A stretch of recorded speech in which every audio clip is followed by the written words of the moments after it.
Hi, good morning. Bit blustery. Hopefully, it won't detract from my most important message, the disruptor. Anyway, let's not talk nonsense. I'm going to follow on from last week. Last week, I gave you some bit of insights into my background, and the more I realise, the more I think, the more I realise that it's writing scripts is where my real love is, and I think my major talent as well. And it might seem a bit weird because for the last 12 years all I've been doing is writing books and articles and sort of more traditional type of stuff, and even the odd novel. But I've also, I have been busy, and I mentioned last week a few things I did, but I did actually write 3 or 4 comedy plays to be used during the biblical feasts, and the one that really comes to mind, which is quite relevant because today is the day when it would traditionally been used, and that is Purim, the story of Esther and Haman. And I wrote a comedy drama on that, could have been like 20 years ago, and it's been used a lot. I know it was used a lot in those days by a few fellowships, even abroad. And when I look back, it was actually really funny, if I say so myself. I did also one for Passover, and that one was filmed. I think there's a film of it somewhere. Also Tabernacles, Sukkot as well, I believe. And I feel that's my talent. Now, last week I mentioned, that I woke up in the middle of the night thinking, I want to write a sitcom based on the care home, where my father is at the moment. Well, that's developed just in the last 3 days. Well, let's say 4 days ago, I again woke up and I thought, no, even better, not a sitcom, but a drama, a comedy drama, like a 3-act drama, which basically works out as an hour and a half to 2 hours, which in terms of scripting would be 120 pages of script.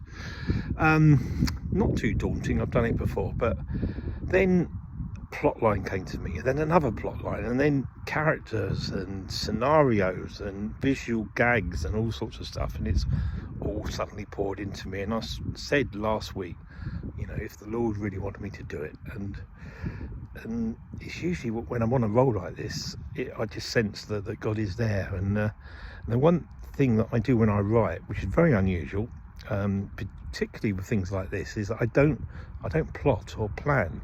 So I'm now started to write a script for a comedy drama based on the care home, but I'll mention a bit more in a minute. I've now finished the first act already. I've been at it for 3 days now, not even full time, just a few hours basically, which basically means I'm almost a third of the way through already. Everything's been set up. There's a beautiful cliffhanger at the end of Act 1. I've got to decide what to do next, but the thing is, it's coming to me, even though there's 2 parallel plot lines, which really, for coherence, need to be sort of really thought through and synchronized. But it's just come really easy to me, and so's all the dialogue and the characters. And I usually would struggle over characters, but to be quite honest, I'm at the age now where I've just witnessed so many people, so many characters, and sometimes when you write a drama, you're creating characters who are like an amalgam of other people thrown together. But in some cases, I don't even have to do that, because there are some really, really sort of funny people, particularly at the care home, that I'm just basically lifting their personality and putting it into changing their names, of course. But so I'm really excited, so much so that not last night but the night before, there can be detrimental effect, because I had very little sleep because I was just going through plot lines in my head, and which is not a good idea. Not a good idea to be writing creative stuff just before bedtime. So any of you writers out there, try to get away from that. Sort of watch something. Watch someone else's drama or someone else's writings, but don't get too creative too late, because your brain doesn't know when to switch off, and you do need your sleep. I find that sleep is quite important, especially in my time of life.